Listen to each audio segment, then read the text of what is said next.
ഓം ശ്രീ ഗണേശായ നമ. ഓം ശ്രീ ഗണേശ ശാരദാ ഗുരുഭ്യോ നമ. ഓം സദാശിവസമാരംഭാം ശങ്കരാചാര്യമധ്യമാം അസ്മദാചാര്യപര്യന്താം വന്ദേ ഗുരുപരമ്പരാം.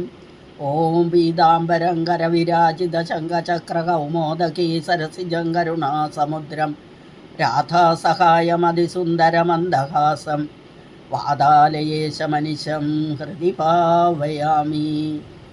ഓം നമോ ഭഗവതേ വാസുദേവായ.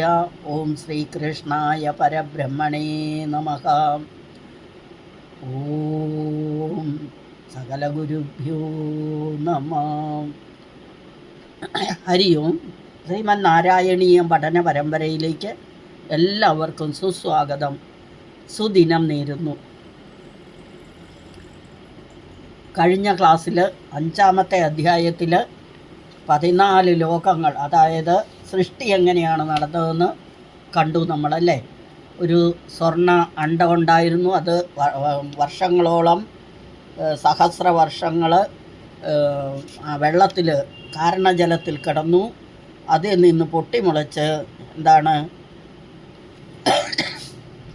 നിർഭാദോസി മരുൽപുരാധിപ, അതായത് അത് പൊട്ടി അതിൽ നിന്ന് 14 ലോകങ്ങളുണ്ടായി എന്ന് വരെയാണ് നമ്മൾ പറഞ്ഞു വെച്ചത് അല്ലേ.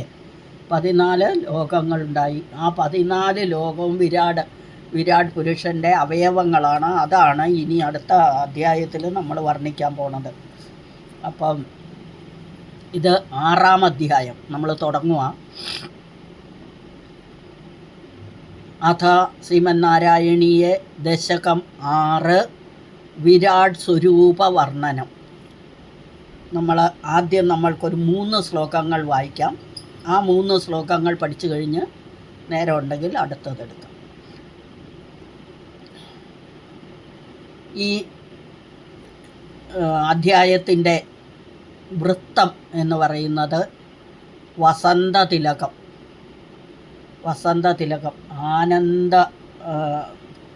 ആനന്ദദായം എന്നാണ് അതിൻ്റെ അർത്ഥം. വസന്തതിലകം നല്ല രസമാണ് കേൾക്കാൻ. ഭഗവാനെ പറ്റി വർണ്ണിക്കുന്നതാണ്. അപ്പം എന്തൊക്കെയാണ് ഈ 14 ലോകങ്ങൾ, അത് ഭഗവാന്റെ ഓരോ അവയവങ്ങളാണെന്നും ഏതൊക്കെ അവയവങ്ങളാണോ ഓരോ പ്രദേശമെന്നും ഒക്കെയാണ് പറയുന്നത്. ആദ്യം നമുക്ക് ഈ 3 ശ്ലോകങ്ങൾ ആദ്യം വായിക്കാം.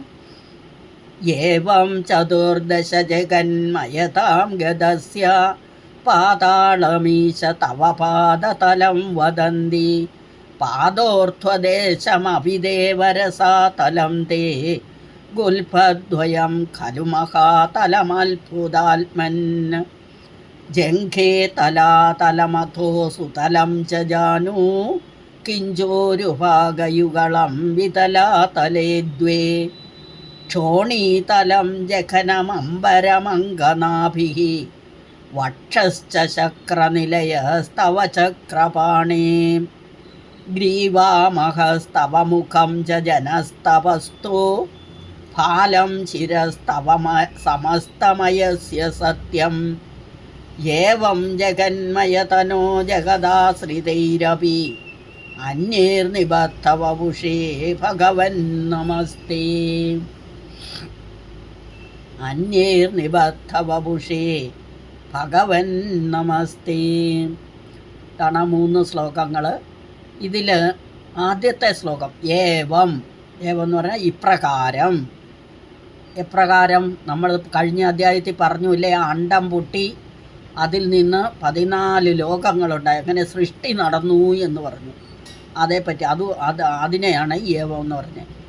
ചതുർദശ, ചതുഹു എന്ന് പറഞ്ഞാൽ 4, ദശ എന്ന് പറഞ്ഞാൽ 10. അപ്പം ചതുർദശ എന്ന് പറഞ്ഞാൽ 14.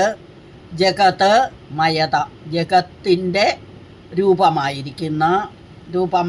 പ്രാപിച്ച. ഗതസ്യ, ഗത എന്ന് പറഞ്ഞാൽ പോവുക എന്നൊക്കെ അർത്ഥം. പക്ഷേ 14 ലോകങ്ങളായി പ്രാപിച്ച സ്വരൂപം, അതാണ് ജഗത്തിൻ്റെ രൂപം പ്രാപിച്ച. പാതാളം ഈശ, ഇവിടെ ഈശ എന്നും ദേവ എന്നും അത്ഭുതാത്മൻ എന്നും 3 സംബോധനകളും. അപ്പോൾ അല്ലയോ ദേവ, അല്ലെങ്കിൽ അല്ലയോ ഈശ. ഈശ എന്ന് പറഞ്ഞാൽ ഈശിക്കുന്നവൻ ഈശൻ. ഇവിടെ ലോകത്തെ മുഴുവൻ ഭരിക്കുന്നവൻ ഭഗവാൻ. അതുകൊണ്ട് അല്ലയോ ഈശ, ഇപ്രകാരം 14 ജഗത്തിൻ്റെ രൂപമായി പ്രാപിച്ച തവ അങ്ങയുടെ പാദതലം. പാദതലം എന്ന് പറഞ്ഞാൽ പാദത്തിൻ്റെ അടിവശം, ആ ചുമന്ന ഭാഗം, അടിവശം പാതാളവും. പാതാളം എന്ന് പറയുന്നു, വദന്തി എന്ന് പറഞ്ഞാൽ പറയുന്നു എന്നർത്ഥം. പാതാളമാണെന്ന് പറയുന്നു. ഇനി അടുത്തത് പാദ ഊർധ്വദേശം. ആ പാദത്തിൻ്റെ മുകൾ ഭാഗം, ആ പുറവടി അല്ലെങ്കിൽ 4 ഫീറ്റ് എന്ന് പറയുന്ന ഭാഗം. അല്ലയോ ദേവ, അങ്ങയുടെ ആ കാലിൻ്റെ 4 ഫീറ്റ് അല്ലെങ്കിൽ പുറവടി രസാതലം എന്ന് പറയുന്നു. ഇനി അടുത്തതിൽ ഗുൽഫദ്വയം. ഗുൽഫ എന്ന് പറഞ്ഞാൽ നെരിയാണി, നമ്മുടെ പാദത്തിൻ്റെ അവിടെ ആംഗിൾസിലെ പാദസര ഇടുന്ന സ്ഥലം, അതിനെയാണ് ഗുൽഫ എന്ന് പറയുന്നത്. 2 കാലിൻ്റെയും 2 എണ്ണം. ഗുൽഫദ്വയം, ദ്വയം എന്ന് പറഞ്ഞാൽ 2. ആ നെരിയാണിയാകട്ടെ, കലു എന്ന് പറഞ്ഞാൽ ആകട്ടെ മഹാതലം, മഹാതലമാണ്. അല്ലയോ അത്ഭുതാത്മൻ. അത്ഭുതാത്മൻ എന്ന് പറഞ്ഞാൽ വിശ്വമൂർത്തി. അല്ലയോ വിശ്വമൂർത്തിയായ ഭഗവാനെ, അങ്ങയുടെ ഗുൽഫദ്വയം 2ഉം മഹാതലമാകുന്നു. അപ്പം ഇവിടെ ഏവം ചതുർദശ 14 ജഗത്തിൻ്റെ രൂപമായി പ്രാപിച്ച തവപാദതലം, അങ്ങയുടെ കാൽപാദം പാതാളം എന്ന് പറയുന്നു. പാദ ഊർധ്വദേശം, പാദത്തിൻ്റെ 4 ഫീറ്റ് അല്ലെങ്കിൽ പുറവടി എന്ന് പറയുന്ന മുകളിലത്തെ ഭാഗം. അല്ലയോ ദേവ, രസാതലം, അങ്ങയുടെ പാദത്തിൻ്റെ ഊർധ്വഭാഗം രസാതലവും. ഗുൽഫദ്വയം, ഗുൽഫ എന്ന് പറഞ്ഞാൽ നെരിയാണി, ആ ആംഗിൾസ്, അത് ദ്വയം എന്ന് പറഞ്ഞാൽ 2, അത് 2ഉം ആകട്ടെ, ഖലു എന്ന് പറഞ്ഞാൽ ആകട്ടെ. അല്ലയോ അത്ഭുതാത്മൻ. അത്ഭുതാത്മൻ എന്ന് പറഞ്ഞാൽ വിശ്വമൂർത്തി. അല്ലയോ വിശ്വമൂർത്തിയായിരിക്കുന്ന ഭഗവാനെ, മഹാതലമാകുന്നു. അപ്പോൾ 7 ലോകം ഭൂമിക്ക് മുകളിലോട്ടും 7 ലോകം താഴോട്ടുമാണ്. അതാണ് നമ്മൾ ഈ പഠിക്കുന്നത്. അപ്പം ഇതിനകത്ത് പാദതലം പാതാളവും പാദ ഊർധ്വദേശം 4 ഫീറ്റ് രസാതലവും 2 ആംഗിൾസ് മഹാതലവും ആണ് എന്ന് പറഞ്ഞു. ഇനി അടുത്തതിൽ അത് ഏവം ചതുർദശ ജഗന്മയതാം ഗതസ്യ പാതാളമീശ തവ പാദതലം വദന്തി പാദോർധ്വദേശമഭിദേവരസാതലം തേ ഗുൽഫദ്വയം ഖലു മഹാതലമത്ഭുതാത്മൻ. അടുത്ത ശ്ലോകത്തിൽ ജംഘേ തലാതലമഥോ സുതലം ച ജാനൂന്നുണ്ട്. കാരണം 2 ജാനുക്കൾ. ജാനു എന്ന് പറഞ്ഞാൽ കാൽമുട്ടുകളാണ്. അപ്പോൾ 2 കാൽമുട്ടുകൾ, അതാണ് ജാനു. ഇപ്പോൾ ഒരെണ്ണാണെങ്കിലോ ജാനു എന്ന് പറയും, 2 ആയതുകൊണ്ട് ജാനു എന്ന് പറഞ്ഞു. അത് 2ലും കൂടുതലാണെങ്കിൽ, ബഹുവചനാണെങ്കിൽ ജാനൂനി എന്ന് പറയും. അപ്പം ജംഘേ, ജംഘകൾ, അങ്ങയുടെ ജംഘകൾ. ഇവിടെ അങ്ക എന്നൊരു സംബോധന, കൂടാതെ ചക്രപാണി എന്നും ഒരു സംബോധന. അങ്ക എന്ന് പറഞ്ഞാൽ പൂജ്യ, അല്ലയോ പൂജ്യനായ ഭഗവാനെ എന്നും. ജംഘ, അങ്ങയുടെ ജംഘകൾ, 2 ജംഘകൾ, മുഴങ്കാലുകൾ, ആ ആംഗിൾസിൻ്റെ മേളിലുള്ള വണ്ണം കുറഞ്ഞ ഭാഗം, അതാണ് ജംഘ. അത് തലാതലമാണ്. അപ്രകാരാഥ സുതലം ച ജാനുക്കൾ, കാൽമുട്ടുകൾ 2ഉം സുതലവുമാകുന്നു.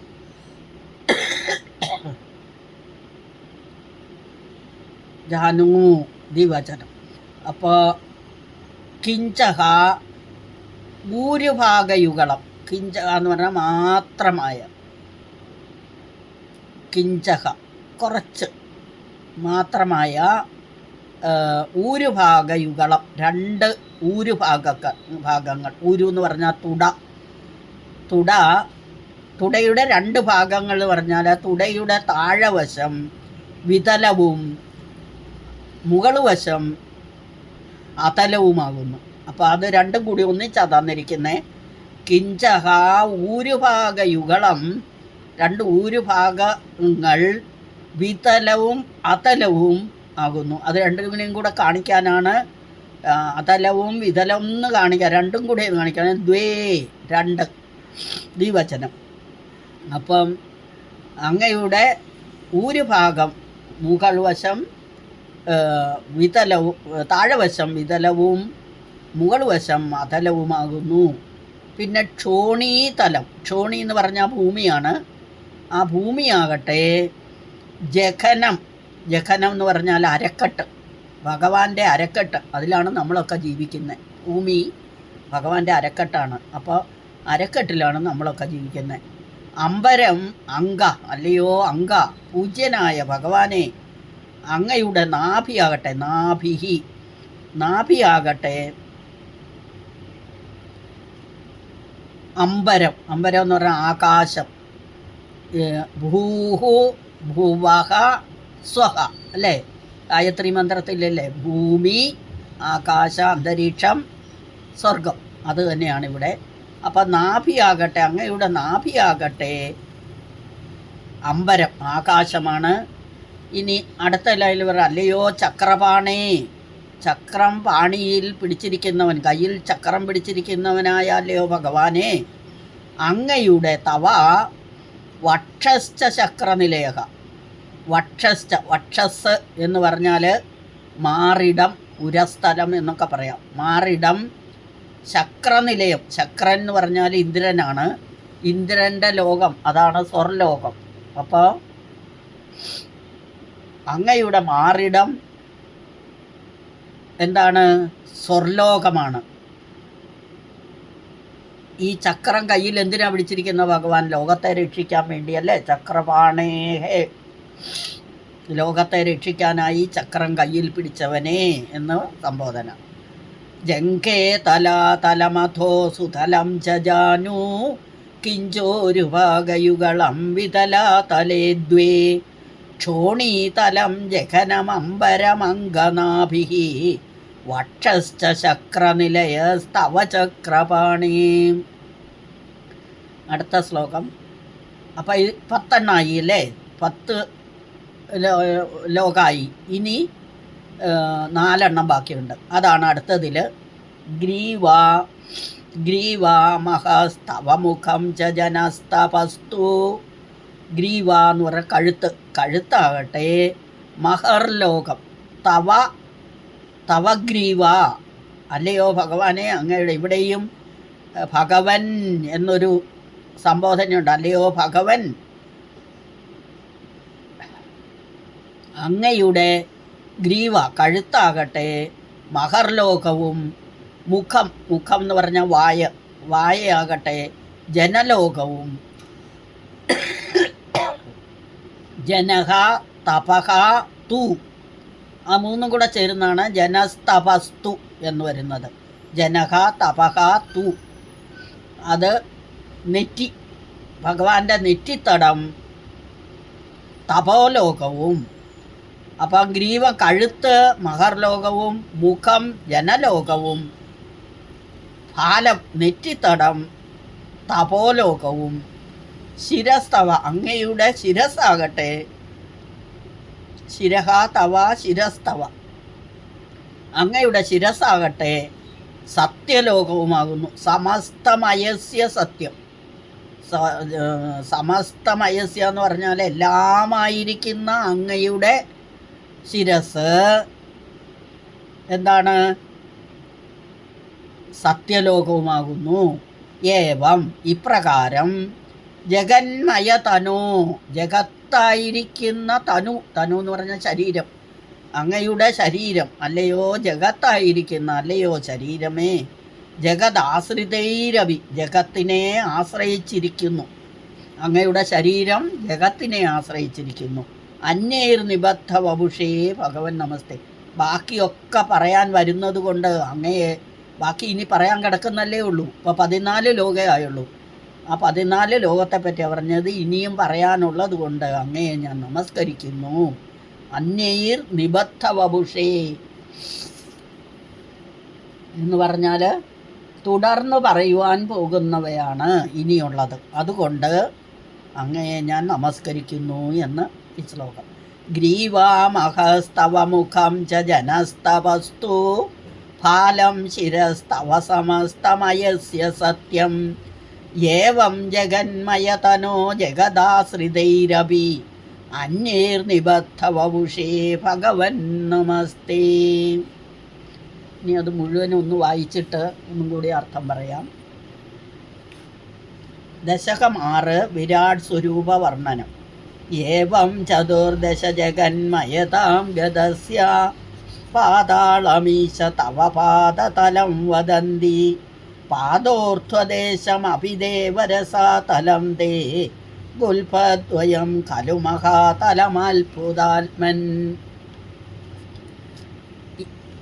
എന്ന് പറഞ്ഞാൽ ഇപ്രകാരം 14 ലോകസ്വരൂപനായിരിക്കുന്ന ഈശ്വര, അങ്ങയുടെ പാദതലത്തെ ഉള്ളംകാലിനെ പാതാളമെന്നും പാദ ഊർധ്വദേശം പുറവടിയെ രസാതലമെന്നും ഗുൽഫദ്വയത്തെ, ഗുൽഫം എന്ന് പറഞ്ഞാൽ കാലിൻ്റെ നിര്യാണി പാദസര ഇടുന്ന സ്ഥലം, അത് മഹാതലമെന്നും പറയുന്നു. അടുത്ത ശ്ലോകം. ജംഘേ തലാതലമഥോ സുതലം ച ജാനു കിഞ്ചോരുഭാഗയുഗളം വിതലാതലേ ദ്വേ. ജാനു ഒരെണ്ണേ ഉള്ളെങ്കിൽ ഒരു മുട്ടാണ് പറയുന്നതെങ്കിൽ ജാനു എന്നും, 2 മുട്ടുകളുള്ളത് കൊണ്ട് ജാനു എന്നും, അത് ബഹുവചനം 2ൽ കൂടുതലുണ്ടെങ്കിൽ ജാനൂനി എന്നും വരും. അപ്പം ജാനുക്കൾ 2 കാൽമുട്ടുകൾ സുതലവും ആകുന്നു, തലാതലവും. അപ്പം ജംഘേ തലാതലം അഥോ സുതലം ച ജാനു കിഞ്ചോരു ഭാഗയുഗളം, അതായത് ചക്രപാണിയായ അല്ലയോ ദേവ, അങ്ങയുടെ ജംഘകൾ കണങ്കാലുകൾ തലാതലവും ജാനുക്കൾ കാൽമുട്ടുകൾ അഥവാ കാൽമുട്ടുകൾ സുതലവുമാകുന്നു. ഇനി തുടക്കാമ്പിൽ അടിഭാഗം, തുടകൾ ഊരുഭാഗം എന്ന് പറഞ്ഞാൽ തുട, ആ തുടയുടെ അടിഭാഗം വിതലവും മുകൾ ഭാഗം അതലവുമാകുന്നു. ജഘനം എന്ന് പറഞ്ഞാൽ അരക്കെട്ട് ക്ഷോണീതലവും, ക്ഷോണി എന്ന് പറഞ്ഞാൽ ഭൂമിയും നാഭിപ്രദേശം അന്തരീക്ഷലോകം ആകാശവും മാറിടം ഇന്ദ്രലോകം എന്ന് പറഞ്ഞാൽ സ്വർഗം, അപ്പം മാറിടം സ്വർഗവുമാകുന്നു. ഇത് ഇപ്പം 10 ആയി അല്ലേ.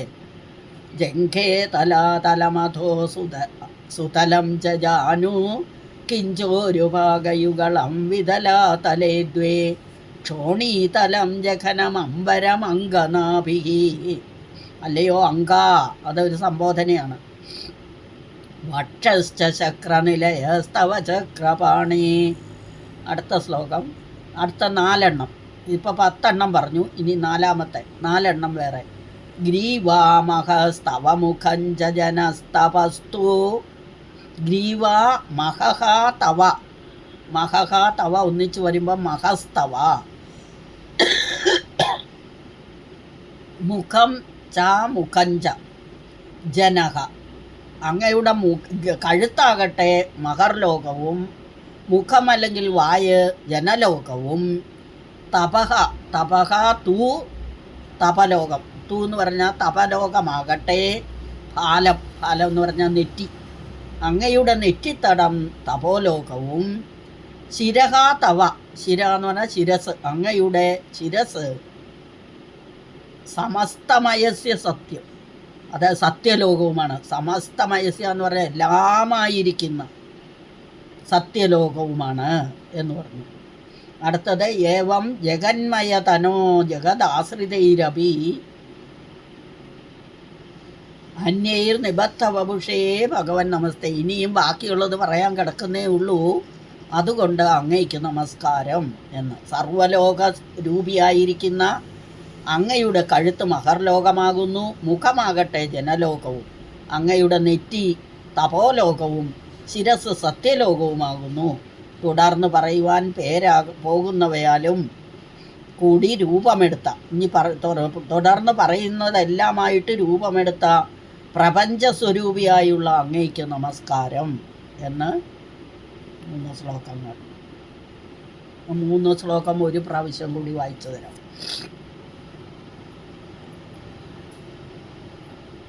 അഥ നാരായണീയ ദശകമാറ വിരാട് സ്വരൂപ വർണ്ണനം.